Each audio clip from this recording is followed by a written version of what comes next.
हाँ जी, सत श्री अकाल जी साਰਿਆਂ ਨੂੰ। ਤੁਸੀਂ देख रहे हो इंडिया नॉट 24। जिस तरह कि अज सिविल हॉस्पिटल मोगा ਦੇ ਵਿੱਚ NRHM ਜਿਹੜੇ ਸਿਵਲ ਹਸਪੀਟਲ ਦੇ ਜਿਹੜੇ ਵਰਕਰ ਸੀਗੇ ਉਹਨਾਂ ਵੱਲੋਂ ਹੜਤਾਲ ਕੀਤੀ ਗਈ ਹੈ। ਉਹਨਾਂ ਦਾ ਕਹਿਣਾ ਹੈ ਕਿ ਜਿਹੜੇ ਕਰੋਨਾ ਵਾਇਰਸ ਦੇ ਜਿਹੜੇ ਵਰਕਰਸ ਹੈਗੇ ਆ ਉਹਨਾਂ ਨੂੰ ਜਿਹੜੇ ਕਿ ਪਿਛਲੇ 10-15 ਸਾਲਾਂ ਤੋਂ ਜਿਹੜੇ ਵਰਕਿੰਗ ਕਰ ਰਹੇ ਆ ਉਹਨਾਂ ਨੂੰ ਪੱਕਾ ਕੀਤਾ ਜਾਵੇ। ਉਸ ਨੂੰ ਲੈ ਕੇ ਉਹਨਾਂ ਦੇ ਵਿੱਚ ਜਿਹੜਾ ਰੋਸ ਪਾਇਆ ਜਾ ਰਿਹਾ। ਔਰ ਕੱਲ੍ਹ ਜਿਹੜੇ ਕਿ ਕੈਪਟਨ ਸਾਹਿਬ ਦੇ ਜਿਹੜੇ ਬਿਆਨ ਆਏ ਸੀ ਉਹਨਾਂ ਦੇ ਵਿੱਚ ਕੁਝ ਅਪਸ਼ਬਦ ਜਿਹੜੀ ਸ਼ਬਦਾਵਲੀ ਵਰਤੀ ਗਈ ਸੀਗੀ, ਉਸ ਨੂੰ ਲੈ ਕੇ ਵੀ ਉਹਨਾਂ ਨੇ ਇਤਰਾਜ਼ ਜ਼ਾਹਿਰ ਕੀਤਾ ਹੈ। ਤੇ ਉਹਨਾਂ ਦਾ ਕਹਿਣਾ ਕਿ ਜਿਹੜੇ ਕਰੋਨਾ ਦੇ ਦੌਰਾਨ ਆਪਣੇ ਮਾਂ-ਬਾਪ ਭੈਣ ਭਰਾ ਤੋਂ ਦੂਰ ਹੋ ਕੇ ਸਿਵਲ ਹਸਪੀਟਲ ਦੇ ਵਿੱਚ ਕਰੋਨਾ ਵਾਰੀਅਰਸ ਬਣ ਕੇ ਜਿਹੜੇ ਉਹ ਡਿਊਟੀਆਂ ਕਰ ਰਹੇ ਨੇ ਉਹਨਾਂ ਨੂੰ ਪੱਕਾ ਕੀਤਾ ਜਾਵੇ, ਨਹੀਂ ਤਾਂ ਇਹ ਜਿਹੜਾ ਧਰਨਾ ਅਣਮਿੱਥੇ ਸਮੇਂ ਲਈ ਇਹ ਕੀਤਾ ਜਾਵੇਗਾ। ਔਰ ਅੱਜ ਸ਼ਾਮ ਨੂੰ ਇਹਨਾਂ ਦੀ ਜਿਹੜੀ ਮੀਟਿੰਗ ਰੱਖੀ ਗਈ ਹੈ ਉਸ ਦੇ ਵਿੱਚ ਦੇਖਦੇ ਹਾਂ ਕਿ ਕੀ ਨਿਕਲ ਕੇ ਆਉਂਦਾ। ਨਹੀਂ ਤਾਂ ਆਉਣ ਵਾਲੀ 27 ਤਰੀਕ ਨੂੰ ਇਹਨਾਂ ਨੇ ਜਿਹੜਾ ਹੈਗਾ ਜਿਹੜਾ ਟਾਈਮ ਦਿੱਤਾ ਹੈ ਕਿ ਜਿਹੜਾ ਡਿਸਟ੍ਰਿਕਟ ਲੈਵਲ ਦੇ ਉੱਪਰ ਇਹਨਾਂ ਦਾ ਜਿਹੜਾ ਧਰਨਾ ਦਿੱਤਾ ਜਾਏਗਾ। ਔਰ ਦੇਖਣ ਯੋਗ ਹੋਵੇਗਾ ਕਿ ਆਉਣ ਵਾਲੇ ਸਮੇਂ ਦੇ ਵਿੱਚ ਇਹਨਾਂ ਦੇ ਪੱਖ ਦੇ ਵਿੱਚ ਸਰਕਾਰ ਕੀ ਫੈਸਲਾ ਲੈਂਦੀ ਹੈ। ਕੈਮਰਾ ਪਰਸਨ ਦੇ ਨਾਲ ਰਕੇਸ਼ ਕੁਮਾਰ ਛਾਬੜਾ ਦੀ ਰਿਪੋਰਟ। ਉਹ ਸਾਡਾ ਫਰਜ਼ ਬਣਦਾ। ਸੋ ਅਸੀਂ ਲੜਾਈ ਦਈਏ, ਅਨੁਸ਼ਾਸਨ ਦੇ ਵਿੱਚ ਰਹਿ ਕੇ ਲੜਾਈ ਦਈਏ, ਏਕੇ ਦਾ ਸਬੂਤ ਦਈਏ ਤਾਂ ਕਿ ਇਹ ਸਰਕਾਰਾਂ ਜਿਹੜੀਆਂ ਸੋਚਣ ਲਈ ਮਜਬੂਰ ਹੋਣ। ਬਿਨਾਂ ਏਕੇ ਤੋਂ ਕੋਈ ਵੀ ਸੰਘਰਸ਼ ਜਿਹੜਾ ਅਜੇ ਤੱਕ ਨਾ ਤਾਂ ਜਿੱਤਿਆ ਗਿਆ ਤੇ ਨਾ ਹੀ ਅੱਗੇ ਜਿੱਤਿਆ ਜਾਣਾ। ਸ਼੍ਰੀ ਰਾਮ ਨੂੰ ਵੀ ਆਪਣੇ ਦੁਸ਼ਮਣ ਦੇ ਨਾਲ ਲੜਨ ਵਾਸਤੇ ਇੱਕ ਆਰਗੇਨਾਈਜੇਸ਼ਨ ਦੀ ਲੋੜ ਪਈ ਸੀ। ਉਹਨਾਂ ਨੇ ਵਾਨਰ ਸੈਨਾ ਤਾਂ ਆਮ ਇਨਸਾਨ ਹੈ। ਜੇਕਰ ਭਗਵਾਨ ਨੂੰ ਲੋੜ ਪੈ ਸਕਦੀ ਹੈ ਇੱਕ ਸੰਗਠਨ ਬਣਾਉਣ ਦੀ, ਤਾਂ ਇੱਥੋਂ ਅਸੀਂ ਕੀ ਸਮਝੀਏ ਕਿ ਅਸੀਂ ਆਮ ਇਨਸਾਨ ਹੈ। ਅਸੀਂ ਵੀ ਜੇਕਰ ਸੰਗਠਨ ਦੇ ਰੂਪ ਦੇ ਵਿੱਚ ਲੜਾਂਗੇ ਤਾਂ ਸਾਡੀ ਜਿੱਤ ਹੈ ਜਿਹੜੀ ਉਹ ਨਿਸ਼ਚਿਤ ਹੈ। ਅਸੀਂ ਤੁਹਾਡੀਆਂ ਸਾਰੀਆਂ ਮੰਗਾਂ ਦਾ ਇਸ ਵੇਲੇ ਤਾਂ ਇੱਕੋ ਹੀ ਮੰਗ ਹੈ ਕਿ ਕੱਚੇ ਮੁਲਾਜ਼ਮ ਪੱਕੇ ਕਰੋ। ਅਸੀਂ ਤੁਹਾਡੀਆਂ ਸਾਰੀਆਂ ਮੰਗਾਂ ਦਾ ਜਿਹੜਾ ਉਹ ਸਮਰਥਨ ਕਰਦੇ ਹਾਂ ਔਰ ਤੁਹਾਡੇ ਨਾਲ ਖੜੇ ਹਾਂ।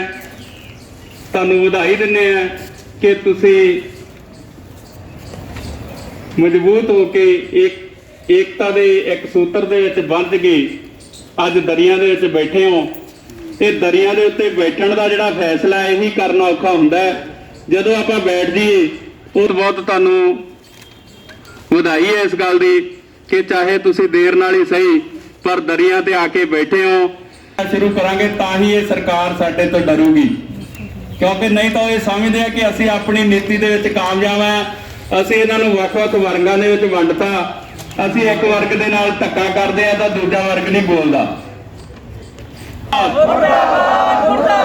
ਪੰਜਾਬ ਸਰਕਾਰ ਮੁਰਦਾਬਾਦ, ਮੁਰਦਾਬਾਦ, ਮੁਰਦਾਬਾਦ। ਸਿਹਤ ਮੰਤਰੀ ਹੋ ਬਰਬਾਦ, ਹੋ ਬਰਬਾਦ, ਹੋ ਬਰਬਾਦ। ਸਿਹਤ ਮੰਤਰੀ ਮੁਰਦਾਬਾਦ, ਮੁਰਦਾਬਾਦ, ਮੁਰਦਾਬਾਦ। ਸਿਹਤ ਡਾਇਰੈਕਟਰ ਮੁਰਦਾਬਾਦ, ਮੁਰਦਾਬਾਦ, ਮੁਰਦਾਬਾਦ। ਕੱਚੇ ਕਾਮੇ ਪੱਕੇ ਕਰੋ, ਪੱਕੇ ਕਰੋ, ਪੱਕੇ ਕਰੋ। NRHM EMPLOYEE UNION ਜਿੰਦਾਬਾਦ, ਜਿੰਦਾਬਾਦ, ਜਿੰਦਾਬਾਦ। ਪੰਜਾਬ ਸਰਕਾਰ ਮੁਰਦਾਬਾਦ, ਮੁਰਦਾਬਾਦ, ਮੁਰਦਾਬਾਦ। ਸਿਹਤ ਮੰਤਰੀ ਮੁਰਦਾਬਾਦ, ਮੁਰਦਾਬਾਦ, ਮੁਰਦਾਬਾਦ। ਸਾਡੀਆਂ ਮੰਗਾਂ ਪੂਰੀਆਂ ਕਰੋ, ਪੂਰੀਆਂ ਕਰੋ, ਪੂਰੀਆਂ ਕਰੋ। ਸਾਡੀਆਂ ਮੰਗਾਂ ਪੂਰੀਆਂ ਕਰੋ, ਪੂਰੀ ਕਰਾਏਗਾ, ਚੂਰ ਚੂਰ ਹੋ ਜਾਏਗਾ। ਧੰਨਵਾਦ ਸਾਥੀ। ਇਹ ਕਿੰਨੀ ਸ਼ਰਮ ਵਾਲੀ ਗੱਲ ਹੈ ਕਿ ਮਾਣ ਵਾਲੀ ਗੱਲ ਹੈ, ਦੋਨੇ ਚੀਜ਼ਾਂ ਹੀ ਹੈ। ਸੋ ਬਹੁਤ ਹੀ ਇਹ ਨਮੋਸ਼ੀ ਵਾਲੀ ਗੱਲ ਹੈ ਕਿ ਚਲੋ ਆਪਾਂ ਇਕੱਠੇ ਹੋਏ ਆ, ਹੁਣ ਸਮਾਂ ਹੀ ਉਹੋ ਜਿਹਾ। ਲੋਕ ਬਹੁਤ ਸਾਰੇ ਫੋਨ ਆਏ ਕੱਲ੍ਹ ਦੇ, ਕਹਿੰਦੇ ਤੁਹਾਨੂੰ ਨਹੀਂ ਇਕੱਠੇ ਹੋਣਾ ਚਾਹੀਦਾ ਸੀ, ਇਸ ਸਮੇਂ ਦੇ ਵਿੱਚ ਸਾਥ ਦੇਣਾ ਚਾਹੀਦਾ ਸੀਗਾ। ਕੈਪਟਨ ਸਾਹਿਬ ਦਾ ਬਿਆਨ ਸੀ ਕਿ ਜੰਗ ਦਾ ਸਮਾਂ ਇਹ, ਪਰ ਜੰਗ ਦਾ ਸਮਾਂ ਤਾਂ ਹੀ ਹੈ ਜੇ ਫੌਜ ਨੂੰ ਤੁਸੀਂ ਸਮਾਨ ਤਾਂ ਪੂਰਾ ਦਿਓ। ਇਕੱਲੀ ਫੌਜ, ਭੁੱਖੀ ਫੌਜ ਕੀ ਕਰੂਗੀ? ਤੇ ਭੁੱਖ ਨਾਲ ਹੀ ਮਰ ਜਾਣੇ, ਲੜਨਾ ਕੀ ਇਹਨਾਂ ਨੇ। ਸੋ ਜਦੋਂ ਕੈਪਟਨ ਅੰਦਰ ਸੋਫਿਆਂ 'ਤੇ ਬੈਠ ਕੇ ਮੁਰਦਾਬਾਦ, ਪੰਜਾਬ ਸਰਕਾਰ ਮੁਰਦਾਬਾਦ, ਕੈਪਟਨ ਸਰਕਾਰ ਮੁਰਦਾਬਾਦ, ਕਾਂਗਰਸ ਸਰਕਾਰ ਮੁਰਦਾਬਾਦ। ਇੱਕੋ ਮੰਗ ਪੱਕੇ ਕਰੋ, ਇੱਕੋ ਮੰਗ ਪੱਕੇ ਕਰੋ। ਮੁਲਾਜ਼ਮ ਏਕਤਾ ਜਿੰਦਾਬਾਦ, ਮੁਲਾਜ਼ਮ ਏਕਤਾ ਜਿੰਦਾਬਾਦ, ਮੁਲਾਜ਼ਮ ਏਕਤਾ ਜਿੰਦਾਬਾਦ। ਪੰਜਾਬ ਸਰਕਾਰ ਮੁਰਦਾਬਾਦ, ਪੰਜਾਬ ਸਰਕਾਰ ਮੁਰਦਾਬਾਦ। ਗੱਲ ਨਹੀਂ ਸੁਣਦੀ ਸਰਕਾਰ ਮੁਰਦਾਬਾਦ। ਖਾਸ ਨਿਊਜ਼ ਇੰਡੀਆ ਦੇ ਵਿੱਚ ਲਾਈਵ ਤਸਵੀਰਾਂ ਅੱਜ ਤੁਹਾਨੂੰ ਅਸੀਂ ਦਿਖਾ ਰਹੇ ਹਾਂ ਮੋਗਾ ਦੇ ਸਿਵਲ ਹਸਪਤਾਲ ਤੋਂ, ਜਿੱਥੇ NHM ਕਾਮੇ ਜਿਹੜੇ ਹੈਗੇ ਆ ਉਹ ਹੜਤਾਲ ਤੇ ਅਨਿਸ਼ਚਿਤ ਹੜਤਾਲ ਤੇ ਬੈਠੇ ਹੈਗੇ ਆ। ਉਹਨਾਂ ਦੀਆਂ ਕੁਝ ਮੰਗਾਂ ਹੈਗੀਆਂ, ਆਓ ਜਾਣਕਾਰੀ ਲੈਂਦੇ ਆ। ਸਰ, ਅੱਜ ਜੋ ਹੜਤਾਲ ਕੀਤੀ ਗਈ ਹੈ ਕੀ ਕਾਰਨ ਕੀ ਹੈ ਇਸ ਦਾ? ਇੱਕ ਮੁੱਖ ਮੰਤਰੀ ਵੱਲੋਂ ਇਹ ਕਿਹਾ ਗਿਆ ਹੈ ਵੀ ਇਹ ਐਵੇਂ ਜਿਹੜਾ ਹੈਗਾ ਵਾਧੂ ਬੋਲੀ ਜਾਂਦੇ ਆ ਜਾਂ ਇਹਨਾਂ ਦੀ ਕੋਈ ਜਾਇਜ਼ ਮੰਗ ਨਹੀਂ ਹੈ? ਹਾਂਜੀ ਹਾਂਜੀ, ਤੁਹਾਨੂੰ ਦੱਸ ਰਹੇ ਹਾਂ ਕਿ ਅਸੀਂ ਜਿਹੜੇ ਕੌਮੀ ਸਿਹਤ ਮਿਸ਼ਨ ਦੇ ਮੁਲਾਜ਼ਮ ਹੈ, ਸਿਹਤ ਵਿਭਾਗ ਦੇ ਅੰਡਰ ਇਹ, ਸੋ ਅਸੀਂ 2008 ਤੋਂ ਜਿਹੜੇ ਸੇਵਾਵਾਂ ਆਪਣੀਆਂ ਦੇ ਰਹੇ ਹਾਂ, ਪਰ ਸਾਨੂੰ ਸਰਕਾਰਾਂ ਹਰ ਵਾਰ ਬੋਲਦੀਆਂ ਰਹੀਆਂ, ਮੁਲਾਜ਼ਮ ਉਹੀ ਰਹੇ, ਸਰਕਾਰਾਂ ਲਾਰੇ ਲਾਉਂਦੀਆਂ ਰਹੀਆਂ ਵੀ ਤੁਹਾਨੂੰ ਪੱਕੇ ਕਰਾਂਗੇ। ਸਰਕਾਰਾਂ ਨੇ ਆਪਦੇ ਕੰਮ ਜਿਹੜੇ ਕਰਵਾਏ, ਆਪਦੀ ਵਾਹ ਕਰਾਉਣ ਦੇ ਲਈ ਕੇਂਦਰ ਤੋਂ ਪੂਰਾ ਕੰਮ ਲਿਆ NHM ਮੁਲਾਜ਼ਮਾਂ ਤੋਂ, ਤੇ ਮੁਲਾਜ਼ਮ ਇਹ ਕੱਚੇ ਆ, 10-12 ਹਜ਼ਾਰ 15-15 ਹਜ਼ਾਰ ਤੇ 2008 ਤੋਂ 15-15 ਸਾਲਾਂ ਤੋਂ ਕੰਮ ਕਰ ਰਹੇ ਨੇ। ਪ੍ਰੋਪਰ ਇਹ ਇੰਟਰਵਿਊ ਦੇ ਥਰੂ, ਪ੍ਰੋਪਰ ਟੈਸਟ ਦੇ ਥਰੂ, ਉਸੇ ਪ੍ਰਣਾਲੀ ਦੇ ਥਰੂ ਜੋ ਰੈਗੂਲਰਲੀ ਅਪਣਾਈ ਜਾਂਦੀ, ਉਸੇ ਥਰੂ ਜਿਹੜੇ ਭਰਤੀ ਹੋਏ ਆ। ਪਰ ਸਰਕਾਰਾਂ ਇਹਨਾਂ ਨੂੰ ਕੱਚੇ ਤੌਰ ਤੇ ਜਿਹੜੇ ਰੱਖ ਰੱਖਿਆ, ਤਨਖਾਹਾਂ ਬਹੁਤ ਨਗੂਣੀਆਂ ਤਨਖਾਹਾਂ, ਜਿਨ੍ਹਾਂ ਨਾਲ ਜਿਹੜਾ ਗੁਜ਼ਾਰਾ ਇਹਨਾਂ ਪਰਿਵਾਰਾਂ ਦਾ ਨਹੀਂ ਹੋ ਰਿਹਾ। ਸੋ ਸਰਕਾਰ ਕੋਲੇ ਸਾਡੀ ਇੱਕੋ ਮੰਗ ਆ ਕਿ ਸਾਨੂੰ ਜਿਹੜਾ ਪੱਕੇ ਕੀਤਾ ਜਾਵੇ। ਪਰ ਕੱਲ੍ਹ ਜਦੋਂ ਸਰਕਾਰ ਕੋਲੇ ਅਸੀਂ ਤੀਜੀ ਜਿਹੜੀ ਸਾਡੀ ਮੀਟਿੰਗ ਹੋਈ, ਪਹਿਲਾਂ ਤਾਂ IAS ਅਫਸਰਾਂ ਨਾਲ ਹੋਈ, ਜਦੋਂ ਮੰਤਰੀ ਸਾਹਿਬ ਦੀ CM ਸਾਹਿਬ ਨਾਲ ਹੋਈ ਤਾਂ ਸਾਨੂੰ ਭਰੋਸੇਯੋਗ ਸੂਤਰਾਂ ਤੋਂ ਪਤਾ ਲੱਗਾ ਕਿ ਮੁੱਖ ਮੰਤਰੀ ਸਾਹਿਬ ਨੇ ਜਿਹੜਾ ਬੜਾ ਮੰਦਭਾਗਾ ਬਿਆਨ ਦਿੱਤਾ ਕਿ ਇਹ ਬਕਵਾਸ ਕਰ ਰਹੇ ਆ। ਜਿਹੜਾ ਉਹੀ ਮੁੱਖ ਮੰਤਰੀ ਜਿਹੜਾ ਇੱਕ ਦਿਨ ਪਹਿਲਾਂ ਸਾਨੂੰ ਕਹਿ ਰਿਹਾ ਸੀ ਕਰੋਨਾ ਯੋਧੇ ਆ, ਸਾਡੀ ਜਿਹੜੀ ਪਿੱਠ ਥੱਪੜ ਰਿਹਾ ਸੀ, ਅੱਜ ਉਹ ਪਿੱਛੋਂ ਲੱਤ ਮਾਰ ਰਿਹਾ ਹੈ। ਇਹ ਗੱਲ ਕਹਿ ਕੇ ਇੰਨਾ ਮਤਲਬ ਪ੍ਰਸਤ ਮੁੱਖ ਮੰਤਰੀ ਦਾ ਹੋਣਾ, ਇੰਨੀਆਂ ਭੱਦੀਆਂ ਗੱਲਾਂ ਕਰਨੀਆਂ, ਸ਼ਬਦਾਵਲੀ ਵਰਤਣੀ, ਤੇ ਇਹੋ ਜਿਹਾ ਸਟਾਫ ਹੈ, ਇੱਕ ਜਿਹੜਾ ਮੈਡੀਕਲ ਸਟਾਫ ਹੈ, ਡਾਕਟਰ ਹੈਗੇ, ਸਟਾਫ ਨਰਸਾਂ ਹੈ, ਵਿੱਚ ਮੇਲ ਆ ਫੀਮੇਲ ਹੈ, ਸੋ ਸਾਰੇ ਹੀ ਪੜ੍ਹੇ ਲਿਖੇ, ਕੋਈ ਅਨਪੜ੍ਹ ਨਹੀਂ ਹੈਗਾ ਜਾਂ ਕੋਈ ਸਿਫਾਰਸ਼ੀ ਨਹੀਂ ਆਇਆ ਕੋਈ ਵੀ ਬੰਦਾ, ਸਾਰੇ ਹੀ ਬੰਦੇ ਸਰਕਾਰਾਂ ਨੇ ਜਿਹੜਾ ਮੈਰਿਟ ਦੇ ਆਧਾਰ 'ਤੇ ਰੱਖਿਆ। ਪਰ ਇਹੋ ਜਿਹੀ ਸ਼ਬਦਾਵਲੀ ਵਰਤਣੀ ਹੋਰ ਵੀ ਇਸ ਸਮੇਂ ਦੇ ਵਿੱਚ ਕਰੋਨਾ ਯੋਧੇ ਜਿਹੜੇ ਆਪਦੇ ਪਰਿਵਾਰਾਂ ਨੂੰ ਰਿਸਕ 'ਚ ਲੈ ਕੇ ਜਿਹੜੇ ਮੁਲਾਜ਼ਮ ਇਹ ਨੌਕਰੀਆਂ ਕਰ ਰਹੇ ਆ, ਇੱਕ ਦਿਨ ਵੀ ਕੋਈ ਐਬਸੈਂਟ ਨਹੀਂ ਰਿਹਾ, ਤੇ ਅੱਜ ਉਹਨਾਂ ਨਾਲ ਜਿਹੜਾ ਸਕਾਰਾਤਮਕ ਵਤੀਰਾ ਵਰਤਣ ਦੀ ਬਜਾਏ ਉਹਨਾਂ ਨੂੰ ਇਹ ਸ਼ਬਦਾਂ ਨਾਲ ਸਨਮਾਨਿਤ ਕੀਤਾ ਜਾ ਰਿਹਾ ਹੈ ਕਿ ਇਹ ਮੁਲਾਜ਼ਮ ਬਕਵਾਸ ਕਰ ਰਹੇ ਆ, ਇਹਨਾਂ ਨੂੰ ਕੋਈ ਨਹੀਂ ਉਹ ਕਰਨਾ, ਪੱਕੇ ਨਹੀਂ ਕਰਨਾ, ਜਾਂ ਪਰ ਨਾ ਬੈਠ ਕੇ ਕੋਈ ਡਿਸਕਸ ਕਰਨ, ਕੋਈ ਗੱਲ ਕਰਨ, ਕੋਈ ਸਿੱਟਾ ਕੱਢਣ। ਤੇ ਸਰਕਾਰਾਂ ਨੇ ਜਦੋਂ ਆਪਦਾ ਲਾਹਾ ਲੈਣਾ ਹੁੰਦਾ ਹੈ, ਉਹ ਬੀਬੀਆਂ ਕਿਹੜਾ ਧਰਨੇ ਤੇ ਬੈਠੀਆਂ ਜਿਹੜੀਆਂ ਬੱਸਾਂ ਦੇ ਵਿੱਚ ਇਹਨਾਂ ਨੇ ਫ੍ਰੀ ਕਰਤੀਆਂ ਸਾਰੀਆਂ। ਅਸੀਂ ਨਿੰਦਿਆ ਨਹੀਂ, ਚੰਗੀ ਗੱਲ ਹੈ ਸਰਕਾਰ ਦੀ, ਪਰ ਜਿੱਥੇ ਸਰਕਾਰ ਨੇ ਆਪਦੀ ਪਾਲਿਸੀ ਦੇਖਣੀ ਵੀ ਸਾਨੂੰ ਕੋਈ ਰਾਜਨੀਤਿਕ ਲਾਹਾ ਹੈ, ਉੱਥੇ ਉਹਨਾਂ ਨੇ ਬਜਟ ਦੀ ਕੋਈ ਨਹੀਂ ਦੇਖਣੀ। ਜਦੋਂ ਕੋਈ ਮੁਲਾਜ਼ਮਾਂ ਨੂੰ ਕੰਮ ਕਰਦੇ, ਜਿਹੜੇ ਮੁਲਾਜ਼ਮ ਉਹਨਾਂ ਨੂੰ ਪੱਕੇ ਕਰਨਾ, ਉੱਥੇ ਬਜਟ ਵਾਲਾ ਜਿਹੜਾ ਰੋਣ ਲੱਗ ਜਾਂਦੇ ਆ। ਸੋ ਸਰਕਾਰ ਕੋਲ ਸਾਡੀ ਮੰਗ ਹੈ ਕਿ ਧਿਆਨ ਨਾਲ ਸਿੰਸੀਅਰ ਹੋ ਕੇ ਜਿਹੜਾ ਸੋਚਣ, ਅਤੇ ਸਾਡੇ ਜਿਹੜੇ NHM ਦੇ ਮੁਲਾਜ਼ਮ ਆ ਉਹਨਾਂ ਨੂੰ ਪੱਕੇ ਕੀਤਾ ਜਾਵੇ। ਹਰਿਆਣਾ ਸਰਕਾਰ ਦੀ ਤਾਂ 3 ਸਾਲ ਹੋ ਗਏ, ਉਹ ਵੀ ਸਾਡੇ ਨਾਲ ਲੱਗੇ ਸੀਗੇ, ਉਹ ਪੱਕੇ ਹੋ ਚੁੱਕੇ ਆ, ਪਰ ਜਿਹੜੇ ਪੰਜਾਬ ਸਰਕਾਰ ਦੇ ਮੁਲਾਜ਼ਮ ਆ ਉਵੇਂ ਕੱਚੇ ਰੋਲਦੇ ਫਿਰਦੇ ਆ। ਸਰਕਾਰ ਕੋਲੇ ਮੰਗ ਹੈ, ਸਾਡੀ ਬੇਨਤੀ ਹੈ ਕਿ ਪੰਜਾਬ ਨੂੰ 1 ਨੰਬਰ 'ਤੇ ਸਿਹਤ ਵਿਭਾਗ ਆਇਆ ਭਾਰਤ ਦੇ ਵਿੱਚ। ਪੰਜਾਬ ਸੂਬਾ ਜਿਹੜਾ ਬਹੁਤ ਸਾਰੀਆਂ ਸਕੀਮਾਂ ਦੇ ਵਿੱਚ 1 ਨੰਬਰ 'ਤੇ ਲੈ ਕੇ ਆਇਆ, ਜਿਵੇਂ ਕਿ ਆਪਣਾ ਆਯੁਸ਼ਮਾਨ ਦੇ ਵਿੱਚ, ਹੋਰ ਬਹੁਤ ਸਾਰੀਆਂ ਸਕੀਮਾਂ ਬੱਚਾ ਵਾਰਡ ਦੇ ਵਿੱਚ। ਤੇ ਇਸ ਕਰਕੇ ਸਰਕਾਰ ਨੂੰ ਕੁਛ ਨਾ ਕੁਛ ਤਾਂ ਸੋਚਣਾ ਚਾਹੀਦਾ ਹੈ। ਹਾਲਾਂਕਿ ਚੱਲ ਜੇ ਸੋਚਣਾ ਤਾਂ ਮਾੜਾ ਨਾ ਸੋਚੇ, ਜੇ ਚੰਗਾ ਨਹੀਂ ਸੋਚਣਾ ਤਾਂ ਅਸੀਂ ਸੰਘਰਸ਼ ਕਰਕੇ ਆਪਦੇ ਹੱਕ ਜਿਹੜੇ ਲੈ ਲਾਂਗੇ। ਪਰ ਸਾਡਾ ਜਿਹੜਾ ਇਹ ਦਿਲ ਤੋੜਿਆ, ਮੰਦਭਾਗੀ ਜਿਹੜੀ ਸ਼ਬਦਾਵਲੀ ਵਰਤੀ ਹੈ, ਇਹਦੀ ਵੀ ਅਸੀਂ ਪੁਰਜੋਰ ਯੂਨੀਅਨ ਵੱਲੋਂ ਨਿੰਦਾ ਕਰਦੇ ਹਾਂ। ਵਾਰੀਅਰ ਦੇ ਤੌਰ ਤੇ ਡਾਕਟਰ ਸਾਰੇ ਕੰਮ ਕਰ ਰਹੇ ਆ, ਔਰ ਇੱਕ ਡਾਕਟਰਾਂ ਨੂੰ ਅਜਿਹਾ ਸ਼ਬਦ ਬੋਲਣਾ ਵੀ ਬਕਵਾਸ ਕਰ ਰਹੇ ਆ। ਤੁਹਾਨੂੰ ਲੱਗਦਾ ਹੈ ਵੀ ਇਹ ਮੁੱਖ ਮੰਤਰੀ ਜਿਹੜਾ ਹੈਗਾ ਉਹ ਇਸ ਤਰ੍ਹਾਂ ਦੀ ਗੱਲ ਕਰਨਗੇ? ਹਾਂ ਦੇਖੋ ਜੀ, ਹੁਣ ਇਹ ਮੁੱਖ ਮੰਤਰੀ ਨੇ ਸਿੱਧੀ ਗੱਲ ਨਹੀਂ ਹੋਈ, ਪਰ ਅੰਦਰੋਂ ਮੀਡੀਆ ਦੇ ਥਰੂ ਭਰੋਸੇਯੋਗ ਸੂਤਰਾਂ ਤੋਂ ਪਤਾ ਲੱਗਿਆ ਕਿ ਇਹ ਗੱਲ ਜਿਹੜੀ ਉਹਨਾਂ ਨੇ ਇਹ ਕਹੀ ਹੈ। ਅੱਜ ਵੀ ਅਖਬਾਰਾਂ ਵਿੱਚ ਬਹੁਤ ਸਾਰੇ ਲੀਡਰਾਂ ਨੇ ਇਸ ਦੀ ਨਿੰਦਾ ਕੀਤੀ ਹੈ। ਇਹ ਸ਼ਬਦਾਵਲੀ ਨਹੀਂ ਵਰਤਣੀ ਚਾਹੀਦੀ ਸੀ, ਪਰ ਅਸੀਂ ਬੇਨਤੀ ਕਰਦੇ ਮੁੱਖ ਮੰਤਰੀ ਸਾਹਿਬ, ਤੁਸੀਂ ਬਹੁਤ ਸਿਆਣੇ ਮੁੱਖ ਮੰਤਰੀ, ਬਹੁਤ ਸੂਬੇ ਨਾਲੋਂ, ਪਰ ਵੀ ਇਹ ਸ਼ਬਦਾਂ ਤੋਂ ਪਰਹੇਜ਼ ਕਰਾਂਗੇ। ਠੀਕ ਹੈ ਜੀ, ਥੈਂਕ ਯੂ। ਨਹੀਂ, ਨਵੇਂ ਤਾਂ ਨਹੀਂ ਕਹਿ ਸਕਦੇ। ਹਾਂਜੀ ਡਾਕਟਰ ਸਾਹਿਬ, ਕਿਹੜੀਆਂ ਮੰਗਾਂ ਨੂੰ ਲੈ ਕੇ ਅੱਜ ਸਟ੍ਰਾਈਕ ਕੀਤੀ ਜਾ ਰਹੀ ਹੈ? ਸਾਡੀ ਜੀ ਇੱਕ ਹੀ ਮੰਗ ਹੈ, ਸਾਨੂੰ ਪੱਕੇ ਕਰੋ, ਰੈਗੂਲਰ ਕਰੋ। ਅਸੀਂ ਪਿਛਲੇ 6-6 ਸਾਲਾਂ ਤੋਂ 10-10 ਸਾਲਾਂ ਤੋਂ ਕੰਟਰੈਕਟ ਤੇ ਕੰਮ ਕਰ ਰਹੇ ਹਾਂ। ਸਾਡਾ ਬਸ ਇਹੀ ਇੱਕ ਮੰਗ ਹੈ ਕਿ ਸਾਨੂੰ ਪੱਕੇ ਕਰੋ। ਤੇ ਇਹ ਸਟ੍ਰਾਈਕ ਕਿੰਨਾ ਟਾਈਮ ਚੱਲੇਗੀ ਜੀ? ਫਿਲਹਾਲ ਤੇ ਜਿਹੜੀ ਸਟ੍ਰਾਈਕ ਆ ਸਾਡੀ, ਜਿਹੜੀ ਯੂਨੀਅਨ ਵੱਲੋਂ ਲੀਡਰਸ ਵੱਲੋਂ ਆਈ ਸੀ ਕਿ ਅੱਜ ਦਾ ਦਿਨ ਹੀ 1 ਡੇ ਸਟ੍ਰਾਈਕ ਹੈ। ਇਸ ਤੋਂ ਬਾਅਦ ਅੱਜ ਦੀ ਹੜਤਾਲ ਤੋਂ ਬਾਅਦ ਅਸੀਂ ਅੱਗੇ ਜੋ ਵੀ ਸਾਡੀ ਯੂਨੀਅਨ ਫੈਸਲਾ ਕਰੇਗੀ ਕਿ ਅਸੀਂ ਅੱਗੇ ਕੀ ਕਰਨਾ ਹੈ, ਉਹਦੇ ਬਾਰੇ ਮਤਲਬ ਅੱਗੇ ਦੱਸਿਆ ਜਾਏ। ਰਾਜ ਸਰਕਾਰ ਨੇ ਇਸ ਹੜਤਾਲ ਨੂੰ ਲੈ ਕੇ ਇੱਕ ਬਿਆਨ ਜਾਰੀ ਕੀਤਾ ਸੀਗਾ ਕਿ ਤੁਸੀਂ ਹੜਤਾਲ ਆਪਦੀ ਕੈਂਸਲ ਕਰ ਦਿਓ ਕਰੋਨਾ ਮਹਾਮਾਰੀ ਨੂੰ ਦੇਖਦੇ ਹੋਏ, ਨਹੀਂ ਤਾਂ ਤੁਹਾਨੂੰ ਆਪਦੀਆਂ ਨੌਕਰੀਆਂ ਤੋਂ ਹੱਥ ਧੋਣਾ ਪਊਗਾ। ਉਹਦੇ ਬਾਰੇ ਕੀ ਕਹੋਗੇ ਤੁਸੀਂ? ਸਾਨੂੰ ਇਹ ਜਿਹੜੀਆਂ ਧਮਕੀਆਂ ਜਿਹੜੀਆਂ ਦਿੱਤੀਆਂ ਗਈਆਂ, ਇਹ ਤੋਂ ਸਾਨੂੰ ਕੋਈ ਹੋਰ ਨਹੀਂਗਾ। ਸਾਨੂੰ ਚਾਹੇ ਅੱਜ ਕੱਢ ਦੇ, ਅਸੀਂ ਕੀ ਲੈਣਾ? ਇਹ ਮਤਲਬ ਜਿਹੜਾ ਇੱਕ ਅਸੀਂ ਕੱਚੇ ਕਾਮੇ ਦਾ ਜਿਹੜਾ ਅਸੀਂ ਟੈਗ ਲਾਇਆ ਕਿ ਸਾਡਾ ਸ਼ੋਸ਼ਣ ਹੋ ਰਿਹਾ, ਅਸੀਂ ਉਹ ਚੀਜ਼ ਤੋਂ ਕੀ ਲੈਣਾ? ਇਸ ਤੋਂ ਵਧੀਆ ਤੇ ਅਸੀਂ ਆਪਦੀ ਪ੍ਰੈਕਟਿਸ ਕਰ ਲਾਂਗੇ। ਠੀਕ ਹੈ, ਤੇ ਮਤਲਬ ਬਹੁਤ ਇਹ ਜਿਹੜੀ ਹੈਗਾ ਉਹ ਸਾਨੂੰ ਕਿ ਆਪਣਾ ਕੀਤਾ ਜਾਵੇ, ਪੱਕਾ ਕੀਤਾ ਜਾਵੇ। ਹਾਂਜੀ ਲੁੰਬਾ ਜੀ, ਜਿਸ ਤਰ੍ਹਾਂ ਕਿ ਕੱਲ ਕੈਪਟਨ ਸਾਹਿਬ ਦਾ ਜਿਹੜਾ ਬਿਆਨ ਆਇਆ, ਬੜਾ ਨਿੰਦਣਯੋਗ ਜਿਹੜਾ ਬਿਆਨ ਹੈ, ਉਹਦੇ ਵਿੱਚ ਉਹਨਾਂ ਨੇ ਇਹ ਕਿਹਾ ਕਿ ਤੁਸੀਂ ਬਕਵਾਸ ਨਾ ਕਰੋ। ਇਸ ਚੀਜ਼ ਨੂੰ ਲੈ ਕੇ ਜਿਹੜੇ ਉਹਨਾਂ ਨੇ ਸ਼ਬਦਾਵਲੀ ਵਰਤੀ ਹੈ, ਇਸ ਚੀਜ਼ ਬਾਰੇ ਤੁਹਾਡਾ ਕੀ ਕਹਿਣਾ ਜੀ? ਦੇਖੋ ਜੀ, ਚਾਹੇ ਕੈਪਟਨ ਸਰਕਾਰ ਹੈ ਚਾਹੇ ਮੋਦੀ ਸਰਕਾਰ ਹੈ, ਜਦੋਂ ਇਹਨਾਂ ਨੂੰ ਸਾਡੀ ਲੋੜ ਹੁੰਦੀ ਹੈ ਉਦੋਂ ਇਹ ਸਾਨੂੰ ਜਿਹੜੇ ਵੱਖੋ ਵੱਖਰੇ ਤਖੱਲਸ ਦੇ ਕੇ ਨਵਾਜਦੇ ਆ, ਜਿਸ ਤਰ੍ਹਾਂ ਕਰੋਨਾ ਯੋਧੇ, ਕਰੋਨਾ ਵਾਰੀਅਰ ਵਗੈਰਾ, ਔਰ ਜਹਾਜ਼ਾਂ ਦੇ ਨਾਲ ਫੁੱਲਾਂ ਦੀ ਵਰਖਾ ਵੀ ਹੁੰਦੀ ਹੈ, ਔਰ PM ਤੱਕ ਜਿਹੜਾ ਹੈ ਸਾਡੀਆਂ ਸੇਵਾਵਾਂ ਦੀ ਸ਼ਲਾਘਾ ਕਰਦੇ ਆ। ਪਰ ਜਦੋਂ ਅਸੀਂ ਆਪਣਾ ਹੱਕ ਮੰਗਦੇ ਆ ਤਾਂ ਉਦੋਂ ਅਸੀਂ ਇਹਨਾਂ ਲਈ ਅੱਤਵਾਦੀ ਹੋ ਜਾਂਦੇ ਆ, ਇਹਨਾਂ ਲਈ ਅਸੀਂ ਜਿਹੜਾ ਹੈਗਾ ਉਹ ਅਨੁਸ਼ਾਸਨ ਭੰਗ ਕਰਨ ਵਾਲੇ ਹੋ ਜਾਂਦੇ ਆ, ਔਰ ਸਾਨੂੰ ਧਮਕੀਆਂ ਮਿਲਦੀਆਂ। ਇਹ ਜਿਹੜਾ ਕੱਲ ਕੈਪਟਨ ਸਾਹਿਬ ਵੱਲੋਂ ਇਹ ਬਕਵਾਸ ਨਾ ਕਰੋ ਵਾਲੀ ਵਰਡਿੰਗ ਕਹੀ ਗਈ ਹੈ, ਅਸੀਂ ਇਹਦੀ ਸਖਤ ਸ਼ਬਦਾਂ ਵਿੱਚ ਨਿੰਦਾ ਕਰਦੇ ਹਾਂ, ਔਰ ਇਹ ਇੱਕ ਸੂਬੇ ਦੇ ਮੁੱਖ ਮੰਤਰੀ ਨੂੰ ਸ਼ੋਭਾ ਨਹੀਂ ਦਿੰਦਾ। ਇਸ ਤਰ੍ਹਾਂ ਦੇ ਸ਼ਬਦ ਜਿਹੜੇ ਪੜ੍ਹੀ ਲਿਖੀ ਜਮਾਤ ਲਈ ਵਰਤਣਾ, ਇਹ ਕੈਪਟਨ ਸਾਹਿਬ ਲਈ ਮੇਰੇ ਹਿਸਾਬ ਨਾਲ ਬਹੁਤ ਵੱਡੀ ਬੇਵਕੂਫੀ ਹੈ। ਤੇ ਇਸ ਚੀਜ਼ ਨੂੰ ਲੈ ਕੇ ਤੁਸੀਂ ਜਿਹੜਾ ਤੁਹਾਡੀ ਸਟ੍ਰਾਈਕ ਕੀਤੀ ਗਈ ਹੈ, ਕਿਹੜੇ ਜਿਹੜੇ ਮਹਿਕਮੇ ਆ ਜਾਂ ਕਿਹੜੀਆਂ ਡਿਵੀਜ਼ਨਸ ਹੈਗੀਆਂ ਜਿਹੜੀਆਂ ਪ੍ਰਭਾਵਿਤ ਹੋਣਗੀਆਂ? ਸਮੁੱਚਾ ਸਟਾਫ 100% ਸਟਾਫ ਹੈ ਜਿਹੜਾ ਅੱਜ ਉਹ ਸਟ੍ਰਾਈਕ ਤੇ ਹੈ, ਔਰ ਅਸੀਂ ਰੈਗੂਲਰ ਮੁਲਾਜ਼ਮ ਦੀਆਂ ਜਿੰਨੀਆਂ ਵੀ ਜਥੇਬੰਦੀਆਂ ਹੈਗੀਆਂ ਉਹ ਸਾਰੇ ਇਹਨਾਂ ਦਾ ਸਮਰਥਨ ਕਰ ਰਹੇ ਹਾਂ। ਅਸੀਂ ਆਪਣੇ ਰੈਗੂਲਰ ਮੁਲਾਜ਼ਮਾਂ ਵੱਲੋਂ ਵੀ ਪਿਛਲੇ ਤਕਰੀਬਨ ਜਦੋਂ ਦੇ ਹੀ ਇਹ ਜੌਬ ਦੇ ਵਿੱਚ ਆਏ ਆ ਉਦੋਂ ਤੋਂ ਹੀ ਮੰਗ ਕਰ ਰਹੇ ਹਾਂ ਕਿ ਕੱਚੇ ਕਾਮਿਆਂ ਨੂੰ ਪੱਕੇ ਕੀਤੇ ਜਾਵੇ, ਕਿਉਂਕਿ ਕੱਚੇ ਕਾਮੇ ਜਿਹੜੇ 8-8 10-10 ਹਜ਼ਾਰ ਤੇ ਕੰਮ ਕਰ ਰਹੇ ਆ, ਔਰ ਡੇਲੀ ਵੇਜ DC ਰੇਟ ਵਾਲੇ ਕਰਮਚਾਰੀ ਵੀ ਜਿਹੜੇ ਇਹਨਾਂ ਤੋਂ ਵੱਧ, ਜਿਨ੍ਹਾਂ ਕੋਲੇ ਕੋਈ ਟੈਕਨੀਕਲ ਕੁਆਲੀਫਿਕੇਸ਼ਨ ਨਹੀਂ, ਉਹ ਵੀ ਇਹਨਾਂ ਤੋਂ ਵੱਧ ਤਨਖਾਹ ਜਿਹੜੀ ਲੈ ਰਹੇ ਆ।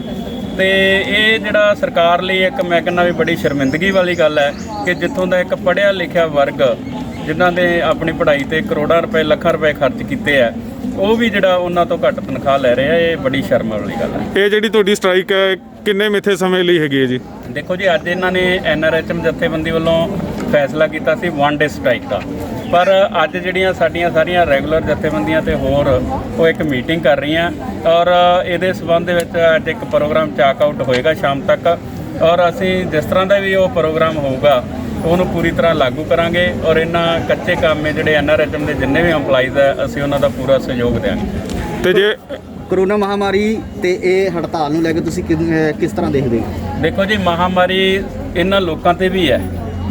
ਦੇਖਿਆ ਜਾਵੇ ਤਾਂ ਇਹ ਲੋਕ ਹੈ ਜਿਹੜੇ ਕਈ ਦਿਨ ਆਪਣੇ ਪਰਿਵਾਰ ਨੂੰ ਨਹੀਂ ਮਿਲ ਸਕਦੇ, ਔਰ ਇਹਨਾਂ ਦੀ ਲਾਈਫ ਹੈ ਜਿਹੜੀ ਰਿਸਕ ਤੇ ਹੈ, ਔਰ ਸਾਡੇ ਬਹੁਤ ਸਾਰੇ ਮੁਲਾਜ਼ਮ ਹੈ ਜਿਹੜੇ ਉਹ ਸ਼ਹੀਦ ਵੀ ਹੋ ਚੁੱਕੇ ਆ ਆਪਣੀਆਂ ਡਿਊਟੀਆਂ ਕਰਦੇ ਹੋਏ, ਔਰ ਬਹੁਤ ਸਾਰੇ ਮੁਲਾਜ਼ਮ ਸੈਂਕੜਿਆਂ ਦੀ ਗਿਣਤੀ ਵਿੱਚ ਮੁਲਾਜ਼ਮ ਹੈ ਜਿਹੜੇ ਸਾਡੇ ਪੋਜ਼ਿਟਿਵ ਵੀ ਹੋ ਚੁੱਕੇ ਆ, ਔਰ ਉਸ ਤੋਂ ਬਾਅਦ ਜਿਹੜਾ ਹੈਗਾ ਉਹ ਆਪਣੇ ਪਰਿਵਾਰ ਨੂੰ ਨਹੀਂ ਮਿਲ ਸਕੇ ਕਿੰਨਾ ਲੰਮਾ ਸਮਾਂ। ਸੋ 14 ਦਿਨ ਲਗਾਤਾਰ ਡਿਊਟੀ ਕਰਨੀ, ਔਰ ਉਸ ਤੋਂ ਬਾਅਦ 14 ਦਿਨ ਆਈਸੋਲੇਟ ਰਹਿਣਾ, ਇਹ ਮੇਰੇ ਖਿਆਲ 'ਚ ਕੈਪਟਨ ਸਾਹਿਬ ਇਸ ਜੌਬ ਨੂੰ ਨਹੀਂ ਸਮਝ ਸਕਣਗੇ। ਤੁਹਾਨੂੰ ਕੀ ਲੱਗਦਾ ਜੀ, ਇਹ ਜਿਹੜੀ ਇਹ ਸੁਣਵਾਈ ਨਹੀਂ ਹੋ ਰਹੀ ਬਾਰ-ਬਾਰ, ਜਿਹੜੇ ਇਸ ਚੀਜ਼ ਦੇ ਜਿਵੇਂ ਭੈਣ ਜੀ ਨੇ ਦੱਸਿਆ ਕਿ 2015 ਦੇ ਵਿੱਚ ਵੀ ਸੇਮ ਇਸ ਤਰ੍ਹਾਂ ਦੀ ਸਟ੍ਰਾਈਕ ਕੀਤੀ ਗਈ ਸੀ, ਤੇ ਇਸ ਨੂੰ ਲੈ ਕੇ ਜਿਹੜੀ ਆਪਣੀ ਪੰਜਾਬ ਸਰਕਾਰ, ਕੇਂਦਰ ਸਰਕਾਰ ਕਿਉਂ ਨਹੀਂ ਸੁਣ ਰਹੀ? ਦੇਖੋ ਜੀ, ਇਹ ਵਰਲਡ ਟ੍ਰੇਡ ਆਰਗੇਨਾਈਜੇਸ਼ਨ ਔਰ IMF ਵਰਗੀਆਂ ਸੰਸਥਾਵਾਂ ਜਿਹੜੀਆਂ ਜਿਨ੍ਹਾਂ ਨੂੰ ਅਮਰੀਕਾ ਵਰਗੇ ਦਬੰਗ ਦੇਸ਼ ਚਲਾ ਰਹੇ ਆ, ਇਹ ਉਹਨਾਂ ਦੇ ਪ੍ਰੈਸ਼ਰ ਥੱਲੇ ਆ, ਔਰ ਉਹ ਦੇਸ਼ ਨਹੀਂ ਚਾਹੁੰਦੇ ਕਿ ਜਿਹੜਾ ਭਾਰਤ ਸਰਕਾਰ ਹੈ ਜਿਹੜੀ ਉਹ ਆਪਦੇ ਲੋਕਾਂ ਨੂੰ ਕੋਈ ਸੁਵਿਧਾ ਦੇਵੇ ਜਾਂ ਉਹਨਾਂ ਨੂੰ ਸਬਸਿਡੀਆਂ ਦੇਵੇ ਜਾਂ ਉਹਨਾਂ ਨੂੰ ਚੰਗੀਆਂ ਨੌਕਰੀਆਂ ਦੇਵੇ। ਇਸ ਕਰਕੇ ਇਹ ਜਿਹੜੇ ਥਾਣੇਦਾਰ ਹੈਗੇ ਆ ਪੂਰੇ ਦੇਸ਼ ਦੁਨੀਆ ਦੇ, ਉਹ ਲੋਕ ਭਾਰਤ ਨੂੰ ਅਸਥਿਰ ਕਰਨ ਦੀ ਕੋਸ਼ਿਸ਼ ਕਰ ਰਿਹਾ, ਔਰ ਸਾਡੀਆਂ ਬੇਵਕੂਫ ਸਰਕਾਰਾਂ ਜਿਹੜੀਆਂ ਉਹਨਾਂ ਦੇ ਮਗਰ ਲੱਗ ਕੇ ਅਸਥਿਰ ਕਰ ਰਹੀਆਂ ਨੇ। ਪਰ ਜਿੱਥੇ ਅਸੀਂ ਕੱਲ੍ਹ ਇੱਕ ਬਿਆਨ ਦੇਖਿਆ ਜੀ, ਜਿਹਦੇ ਵਿੱਚ ਕੈਪਟਨ ਸਾਹਿਬ ਇੱਕ ਪਾਸੇ ਆਪਾਂ ਦੇਖ ਰਹੇ ਹਾਂ ਕਿ ਜਿਹੜਾ ਹਸਪੀਟਲ ਵੱਲੋਂ ਜਿਹੜਾ ਅਲੱਗ-ਅਲੱਗ ਵਰਗਾਂ ਤੋਂ ਮਤਲਬ ਜਿਹੜਾ ਧਰਨਾ ਦਿੱਤਾ ਗਿਆ, ਔਰ ਦੂਜੇ ਪਾਸੇ ਕੈਪਟਨ ਸਾਹਿਬ ਕਹਿੰਦੇ ਕਿ 1 ਲੱਖ ਨੌਕਰੀਆਂ ਅਸੀਂ ਦੇ ਰਹੇ ਹਾਂ। ਇਸ ਬਾਰੇ ਤੁਹਾਡਾ ਕੀ ਕਹਿਣਾ ਜੀ? ਕੋਈ ਨੌਕਰੀ ਨਹੀਂ ਮਿਲ ਰਹੀ ਜੀ। ਜਿਨ੍ਹਾਂ ਨੂੰ ਜਿਹੜੀਆਂ 1 ਲੱਖ ਨੌਕਰੀਆਂ ਹੈ ਤਾਂ 1 ਲੱਖ ਕਹਿਣ ਦੇ ਵਿੱਚ ਹੀ ਹੁੰਦੀਆਂ ਤਾਂ 1000 ਕੀ ਹੈ, ਔਰ ਨੌਕਰੀ ਦੇ ਕੇ ਵੀ ਤੁਸੀਂ ਉਹਨਾਂ ਦਾ ਸ਼ੋਸ਼ਣ ਹੀ ਕਰਨਾ। 3 ਸਾਲ ਤੱਕ ਉਹਨਾਂ ਨੂੰ ਬੇਸਿਕ ਪੇ ਤੇ ਰੱਖਣਾ, ਜਾਂ ਤਾਂ ਤੁਸੀਂ ਉਹਨਾਂ ਨੂੰ ਰੈਗੂਲਰ ਸਿੱਧੀ ਅੱਜ ਤੋਂ ਹੀ ਕਹੋ ਕਿ ਵੀ ਤੁਸੀਂ ਰੈਗੂਲਰ ਔਰ ਤੁਹਾਨੂੰ ਫੁੱਲ ਤਨਖਾਹ ਦਿੱਤੀ ਜਾਏਗੀ। ਇਹ ਜਿਹੜਾ ਨੌਕਰੀਆਂ ਹੈ ਇਹ ਵੀ ਇੱਕ ਤਰ੍ਹਾਂ ਦੇ ਨਾਲ ਛਲਾਵਾ ਹੀ ਹੈ ਜੀ। 3 ਸਾਲ ਉਹਨਾਂ ਦੇ ਤੋਂ ਕੰਮ ਲਿਆ ਜਾਊਗਾ। ਸਾਡੇ ਕੋਲ ਕਈ ਕੈਟਾਗਰੀਆਂ ਇੱਦਾਂ ਦੀਆਂ ਜਿਨ੍ਹਾਂ ਨੂੰ ਪਤਾ ਹੀ ਨਹੀਂ ਕਿੰਨੇ ਸਾਲ ਹੋ ਗਏ ਕੰਮ ਕਰਨ। ਪੰਜਾਬ ਸਰਕਾਰ ਨੇ ਨੀਤੀ ਬਣਾਈ ਸੀ ਕਿ 3 ਸਾਲ ਜਿਹੜਾ ਕੰਟਰੈਕਟ ਤੇ ਕੰਮ ਕਰ ਲੇਗਾ, ਬੇਸਿਕ ਪੇ ਤੇ ਕੰਮ ਕਰ ਲੇਗਾ, ਅਸੀਂ ਉਹਨੂੰ ਰੈਗੂਲਰ ਕਰ ਦਿਆਂਗੇ। ਤੇ ਇਹ ਤਾਂ 15 ਸਾਲ ਤੋਂ ਕੰਮ ਕਰ ਰਹੇ, ਇਹਨਾਂ ਨੂੰ ਕਿਉਂ ਨਹੀਂ ਰੈਗੂਲਰ ਕਰ ਰਹੇ? ਇਹੀ ਤਾਂ ਮੰਗ ਹੈ ਸਾਡੀ, ਸਿੱਧਾ ਜਿਹਾ ਫੰਡਾ। ਇੱਕ ਪਾਸੇ 3 ਸਾਲ ਦੀ ਸਕੀਮ ਬਣਾਈ ਹੋਈ ਆ, ਦੂਸਰੇ ਪਾਸੇ 15 ਸਾਲ ਵਾਲੇ ਰੁਲ ਰਹੇ ਆ। ਇਹ ਤੁਸੀਂ ਆਪ ਹੀ ਫੈਸਲਾ ਕਰ ਲਓ ਵੀ ਕੈਪਟਨ। ਮੰਗਾਂ ਨਾ ਮੰਨਣ ਦੀ ਵਜ੍ਹਾ ਕੀ ਹੋ ਸਕਦੀ ਹੈ ਜੀ? ਮੰਗਾਂ ਨਾ ਮੰਨਣ ਦੀ ਵਜ੍ਹਾ ਇਹੀ ਹੈ ਕਿ ਵੀ ਸਰਕਾਰ ਹੈ ਫੰਡਾਂ ਦੀ ਦੁਹਾਈ ਦੇ ਰਹੀ ਹੈ, ਇਨਕਮ ਦੀ ਦੁਹਾਈ ਦੇ ਰਹੀ ਹੈ, ਪਰ ਇਹੀ ਸਰਕਾਰ ਜਦੋਂ ਆਪਦੇ ਮੰਤਰੀਆਂ ਨੂੰ ਤੋਹਫੇ ਦਿੰਦੀ ਹੈ ਉਦੋਂ ਨਹੀਂ ਇਹਨਾਂ ਕੋਲੇ ਫੰਡ ਘਟਦੇ। ਇੱਕ ਜਿਹੜਾ MLA, ਇੱਕ ਜਿਹੜਾ ਕਈ ਲੀਡਰ ਆਪਾਂ ਗਿਣਾ ਸਕਦੇ ਹਾਂ ਜਿਨ੍ਹਾਂ ਦੀ ਲੱਖਾਂ ਦੇ ਵਿੱਚ ਪੈਨਸ਼ਨ ਹੈ, 6-6 ਲੱਖ 5-5 ਲੱਖ ਪੈਨਸ਼ਨ ਲੈ ਰਹੇ ਆ। ਉਹਨਾਂ ਨੂੰ ਹਰ ਵਾਰੀ ਜਦੋਂ MLA ਚੁਣੇ ਜਾਂਦੇ ਆ, ਇੱਕ ਨਵੀਂ 5 ਸਾਲ ਉਹ ਰਹਿੰਦੇ ਆ, ਚਾਹੇ ਉਹ 1 ਮਹੀਨਾ ਹੀ ਰਹਿਣ ਤਾਂ ਵੀ ਉਹਨਾਂ ਨੂੰ ਪੈਨਸ਼ਨ ਦੇ ਰਹੀ ਹੈ ਸਰਕਾਰ। ਇਹ ਪੈਨਸ਼ਨਾਂ ਜਿਹੜੀਆਂ ਕੱਟ ਕੇ ਪੈਸਾ ਬਚਾਇਆ ਜਾਵੇ ਔਰ ਉਸ ਪੈਸੇ ਨੂੰ ਜਿਹੜਾ ਲੋਕਾਂ ਦੇ ਲਈ ਵਰਤਿਆ ਜਾਵੇ ਤਾਂ ਕਿ ਲੋਕਾਂ ਦਾ ਵੀ ਫਾਇਦਾ ਹੋਵੇ ਔਰ ਉਹਨਾਂ ਦੇ ਮੁਲਾਜ਼ਮ ਜਿਹੜੇ ਉਹ ਵੀ ਸੜਕਾਂ ਤੇ ਨਾ ਰੋਲਣ। ਇਹਦਾ ਜੀ ਇੱਕੋ ਹੀ ਕਾਰਨ ਹੈ ਸਾਡਾ ਕਿ ਸਾਡੀਆਂ ਮੰਗਾਂ ਪੂਰੀਆਂ ਕਰੀਆਂ ਜਾਣ, ਸਾਡੀਆਂ ਸੇਵਾਵਾਂ ਨੂੰ ਰੈਗੂਲਰ ਕੀਤਾ ਜਾਵੇ, ਕਿਉਂਕਿ ਅਸੀਂ ਸਾਰੇ ਕੋਵਿਡ ਦੇ ਵਿੱਚ ਕੰਮ ਕਰ ਰਹੇ ਹਾਂ, ਕਰੋਨਾ ਯੋਧੇ ਹਾਂ ਜੋ ਕਿ ਇੰਨੇ ਟਾਈਮ ਦੇ ਵਿੱਚ ਅਸੀਂ ਕੰਮ ਕਰ ਰਹੇ ਹਾਂ, ਪਰ ਸਾਨੂੰ ਕਿਸੇ ਵੀ ਤਰ੍ਹਾਂ ਦਾ ਕੋਈ ਬੈਨੀਫਿਟ ਨਹੀਂ ਮਿਲਿਆ ਸਰਕਾਰ ਵੱਲੋਂ, ਜਿਹਦੇ ਕਰਕੇ ਅਸੀਂ ਰੋਸ ਪ੍ਰਗਟ ਕਰ ਰਹੇ ਹਾਂ।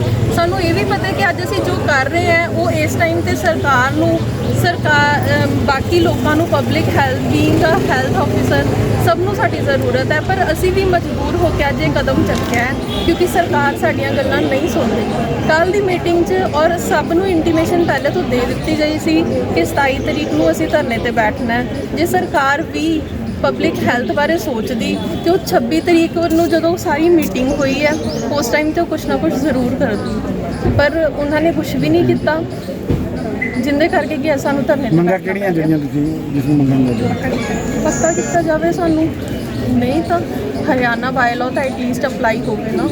ਇਹ ਸਾਰੇ NHM ਸਟਾਫ ਹੈ ਜਿਹੜਾ ਆਲਮੋਸਟ ਉਹੀ ਸਾਰਾ ਕੋਵਿਡ ਦੇ ਵਿੱਚ ਕੰਮ ਕਰ ਰਿਹਾ ਹੈ, ਰੈਗੂਲਰ EMPLOYE ਕੋਈ ਵੀ ਨਹੀਂਗਾ ਕੋਵਿਡ ਦੇ ਵਿੱਚ ਕੰਮ ਕਰ ਰਿਹਾ, ਫਿਰ ਸਾਡੀ ਜਾਨ ਜ਼ਿਆਦਾ ਸਸਤੀ ਹੈ ਜਾਂ ਸਾਡਾ ਪਰਿਵਾਰ ਨਹੀਂ ਹੈਗਾ। ਇਸ ਲਈ ਅਸੀਂ ਚਾਹੁੰਦੇ ਹਾਂ ਕਿ ਐਟਲੀਸਟ ਸਾਡੀਆਂ ਸੇਵਾਵਾਂ ਨੂੰ ਰੈਗੂਲਰ ਕੀਤਾ ਜਾਵੇ। ਕਿੰਨੀ ਦੇਰ ਤੱਕ ਜਦੋਂ ਤੱਕ ਅਣਮਿੱਥੇ ਸਮੇਂ ਲਈ ਜੀ, ਜਦੋਂ ਤੱਕ ਸਰਕਾਰ ਸਾਡੀਆਂ ਮੰਗਾਂ ਨੂੰ ਸਾਹਮਣੇ ਨਹੀਂ ਲੈ ਕੇ ਆਉਂਦੀ ਤੇ ਸਾਡੀਆਂ ਮੰਗਾਂ ਦੀ ਪੂਰਤੀ ਨਹੀਂ ਕਰਦੀ, ਉਦੋਂ ਤੱਕ ਅਸੀਂ ਧਰਨੇ ਤੇ ਬੈਠਾਂਗੇ। ਫਿਲਹਾਲ ਤਾਂ ਇਹੀ ਸੀਗਾ ਕਿ 27 ਤਰੀਕ ਨੂੰ ਅਸੀਂ ਸਭ ਨੇ ਇਕੱਠੇ ਹੋਣਾ, ਜੋ ਕਿ ਅਸੀਂ ਅੱਜ ਪ੍ਰਦਰਸ਼ਨ ਕੀਤਾ ਸਰਕਾਰ ਦੇ ਅਗੇਂਸਟ ਰੋਸ ਪ੍ਰਗਟ ਲਈ, ਉਹ ਕਰ ਰਹੇ ਹਾਂ। ਜੋ ਕੀਤਾ ਅੱਜ ਉਹ ਵੀ ਸਹੀ ਨਹੀਂ ਹੈਗਾ, ਪਰ ਸਰਕਾਰ ਵੀ ਸਾਡੇ ਬਾਰੇ ਸੋਚੇ, ਪਬਲਿਕ ਹੈਲਥ ਬਾਰੇ ਸੋਚੇ, ਤਾਂ ਅਸੀਂ ਵੀ ਚਾਹੁੰਦੇ ਹਾਂ ਕਿ ਅਸੀਂ ਵੀ ਸਭ ਬਾਰੇ ਉਵੇਂ ਹੀ ਕੰਮ ਕਰ ਸਕੀਏ ਜੋ ਅਸੀਂ ਪਹਿਲੇ ਕਰ ਰਹੇ ਹਾਂ। ਪਿਛਲੇ 1-1.5 ਸਾਲ ਤੋਂ ਕੋਵਿਡ ਦੇ ਵਿੱਚ ਸਾਰੇ NHM ਮੁਲਾਜ਼ਮ ਲੱਗੇ ਹੋਏ ਹੈ, ਸਰਕਾਰ ਨੇ ਕਦੇ ਵੀ ਕਿਸੇ ਨੂੰ ਵੀ ਕਿਸੇ ਵੀ ਤਰ੍ਹਾਂ ਦਾ ਕੋਈ ਹੈਲਥ ਬੈਨੀਫਿਟ ਨਹੀਂ ਦਿੱਤਾ। ਅਗਲੀ ਰਣਨੀਤੀ ਕੀ ਹੈ ਤੁਹਾਡੀ? ਇਹ ਦੱਸਿਆ ਜਾਊਗਾ, ਪਰ ਹਜੇ ਟਾਈਮ ਆਉਣ ਤੇ। ਕੀ ਨਾਮ ਹੈ ਜੀ ਤੁਹਾਡਾ? ਰੁਪਿੰਦਰਜੀਤ ਕੌਰ, CHO ਕੇਟਰ। ਜਾਣਕਾਰੀ ਦਿਓਗੇ ਅੱਜ ਕਾਹਤੋਂ ਧਰਨਾ ਲਾਇਆ ਗਿਆ ਜੀ? ਸਰ ਅਸੀਂ ਮਤਲਬ ਕਿ ਧਰਨਾ ਲਾਇਆ, ਜਿੰਨੇ ਵੀ ਸਾਡੇ EMPLOYEES ਆ ਉਹਨਾਂ ਨੂੰ ਪੱਕੇ ਕੀਤਾ ਜਾਵੇ, ਜਿੰਨੇ ਵੀ NHM ਦੇ ਅੰਡਰ ਕੰਮ ਕਰ ਰਹੇ ਆ, ਕਿਉਂਕਿ ਕਿਸੇ ਵੀ ਮੈਨੂੰ ਨਹੀਂ ਲੱਗਦਾ ਕਿਸੇ ਵਰਕਰ ਨੇ ਅੱਜ ਤੱਕ ਕੋਈ ਰਿਜੈਕਟ ਕੀਤਾ ਹੋਵੇਗਾ ਕੰਮ। ਅਸੀਂ ਸਪੈਸ਼ਲੀ ਜੋ ਵੀ ਸਾਨੂੰ ਟਾਰਗੇਟ ਦਿੱਤਾ ਜਾਂਦਾ ਵਾ 30+ ਸਕਰੀਨਿੰਗ, ਜੋ ਮਤਲਬ ਵੈਕਸੀਨੇਸ਼ਨ, ਈਵਨ ਕਿ ਅਸੀਂ ਆਪਣਾ ਸੈਂਟਰ ਛੱਡ ਕੇ ਸੈਂਪਲਿੰਗ ਕਰਨ ਜਾਂਦੇ ਆ CHC PHC ਲੈਵਲ ਦੇ ਉੱਪਰ, ਸਾਰਾ ਮਤਲਬ ਕਿ ਕੰਮ ਜੋ ਵੀ ਸਾਨੂੰ ਦਿੱਤਾ ਜਾਂਦਾ ਅਸੀਂ ਪੂਰਾ ਫੁੱਲਫਿਲ ਕਰਦੇ। ਸਟ੍ਰਾਈਕ ਕਰਨ ਦੀ ਮੁੱਖ ਵਜ੍ਹਾ ਕੀ ਹੈ ਜੀ? ਸਟ੍ਰਾਈਕ ਕਰਨ ਦੀ ਸਾਨੂੰ ਮੁੱਖ ਵਜ੍ਹਾ ਇਹ ਹੈ ਕਿ ਜਿਸ ਹਿਸਾਬ ਨਾਲ ਅਸੀਂ ਆਪਣਾ ਕੰਮ ਕਰ ਰਹੇ ਹਾਂ ਉਸ ਹਿਸਾਬ ਨਾਲ ਸਾਨੂੰ ਪੇ ਸਕੇਲ ਦਿੱਤਾ ਜਾਵੇ ਤੇ ਉਸ ਹਿਸਾਬ ਨਾਲ ਸਾਨੂੰ ਫੈਸਿਲਿਟੀਜ਼ ਦਿੱਤੀਆਂ ਜਾਣ। ਤੁਹਾਨੂੰ ਕਿੰਨਾ ਟਾਈਮ ਹੋ ਗਿਆ ਸਾਰਿਆਂ ਨੂੰ ਜੌਬ ਕਰਦੇ ਹੋਏ? ਸਾਰਿਆਂ ਨੂੰ ਜੌਬ ਕਰਦੇ ਨੂੰ ਨੀਅਰ ਅਬਾਊਟ 10 to 15 ਇਅਰਸ ਹੋ ਹੀ ਗਏ। ਤੇ ਸਰਕਾਰ ਨੂੰ ਲੈ ਕੇ ਤੁਹਾਡੀਆਂ ਮੁੱਖ ਮੰਗਾਂ ਕੋਈ ਮੁੱਖ ਸਪੈਸ਼ਲ? ਮੰਗਾਂ ਸਰ ਇਹ ਹੈ ਕਿ ਸਾਨੂੰ ਮਤਲਬ ਕਿ ਇੱਕ ਤਾਂ ਰੈਗੂਲਰ ਕੀਤਾ ਜਾਵੇ, ਇੱਕ ਸਾਡੀ ਪੇ ਸਕੇਲ ਮਤਲਬ ਕਿ ਜੋ ਰੈਗੂਲਰ EMPLOYE ਵੀ ਹੈ ਉਹਦੇ ਬਰਾਬਰ ਕੀਤੀ ਜਾਵੇ। ਜਿਵੇਂ ਕਿ ਹੁਣ ਅਸੀਂ ਮਤਲਬ ਕਿ ਸਾਡੀਆਂ ਗੈਸਟਡ ਛੁੱਟੀਆਂ ਵੀ ਬਿਲਕੁਲ ਇਹਨਾਂ ਨੇ ਬੰਦ ਕਰ ਦਿੱਤੀਆਂ, ਈਵਨ ਕਿ ਅਸੀਂ ਸੰਡੇ ਨੂੰ ਵੀ ਕਈ ਵਾਰ ਇੱਦਾਂ ਦਾ ਹੁੰਦਾ ਕਿ ਸਿਚੁਏਸ਼ਨ ਅਸੀਂ ਸੰਡੇ ਨੂੰ ਵੀ ਆਣ ਕੇ ਮਤਲਬ ਆਪਣੀਆਂ ਡਿਊਟੀਜ਼ ਕਰਦੇ ਹਾਂ। ਤੇ ਆਉਣ ਵਾਲੇ ਟਾਈਮ ਦੇ ਵਿੱਚ ਕੀ ਰਣਨੀਤੀ ਹੋਊਗੀ ਤੁਹਾਡੀ? ਸਰ ਆਉਣ ਵਾਲੇ ਸਮੇਂ ਦੇ ਵਿੱਚ ਅਗਰ ਸਾਨੂੰ ਨਾ ਪੱਕੇ ਕੀਤਾ ਗਿਆ ਤਾਂ ਅਸੀਂ ਧਰਨੇ ਤੇ ਬਸ ਐਜ਼ ਇਟ ਇਜ਼ ਕੰਟੀਨਿਊ ਰੱਖਾਂਗੇ। ਤੇ ਕੈਪਟਨ ਸਾਹਿਬ ਵੱਲੋਂ ਜਿਹੜੇ ਕੱਲ ਮੀਟਿੰਗ ਦੇ ਵਿੱਚ ਜਿਹੜੇ ਸ਼ਬਦ ਵਰਤੇ ਗਏ ਨੇ ਉਹਦੇ ਬਾਰੇ ਤੁਹਾਡਾ ਕੀ ਕਹਿਣਾ ਜੀ? ਸਰ ਸ਼ਬਦ ਤਾਂ ਹੁਣ ਤੁਹਾਨੂੰ ਵੀ ਪਤਾ ਹੀ ਹੈ, ਮਤਲਬ ਕਿ ਬਿਲਕੁਲ ਹੀ ਨਿੰਦਣਯੋਗ ਸੀਗੇ, ਕਿਉਂਕਿ ਮੈਨੂੰ ਨਹੀਂ ਲੱਗਦਾ ਕਿ ਕਿਸੇ ਵੀ EMPLOYE ਨੇ ਅੱਜ ਤੱਕ ਸਾਡੇ ਵੱਲੋਂ ਕਿਹਾ ਹੋਣਾ। ਜੇ ਸਾਨੂੰ ਕਹਿ ਦਿੰਦੇ ਆ ਕਿ ਤੁਹਾਡੀਆਂ ਮਤਲਬ ਕਿ ਛੁੱਟੀਆਂ ਬੰਦ ਆ, ਅਸੀਂ ਤਾਂ ਕਦੇ ਨਹੀਂ ਕਹਿੰਦੇ ਕਿ ਵਾਟ ਆ ਨੌਨਸੈਂਸ। ਸਾਡੇ ਵੱਲੋਂ ਤਾਂ ਕਦੇ ਨਹੀਂ ਕੁਐਸਚਨ ਮਾਰਕ ਪੁੱਟ ਕੀਤਾ ਗਿਆ, ਦੈਨ ਫਿਰ ਕੈਪਟਨ ਸਰਕਾਰ ਕਿਉਂ ਕਰ ਰਹੀ ਹੈ? ਤੇ ਮੰਗਾਂ ਨਾ ਮੰਨਣ ਦੀ ਵਜ੍ਹਾ ਕੀ ਹੋ ਸਕਦੀ ਹੈ? ਸਰ ਮੰਗਾਂ ਨਾ ਮੰਨਣ ਦੀ ਜਾਂ ਤਾਂ ਉਹਨਾਂ ਦਾ ਬਜਟ, ਫਾਈਨੈਂਸ਼ੀਅਲ ਕੰਡੀਸ਼ਨ, ਵਟਐਵਰ ਕੁਝ ਵੀ ਕਹਿ ਸਕਦੇ ਹਾਂ, ਮਤਲਬ ਉਹ ਦੇਣਾ ਹੀ ਨਹੀਂ ਚਾਹੁੰਦੇ ਕਿ ਸਾਨੂੰ ਫੇਸ ਕੇ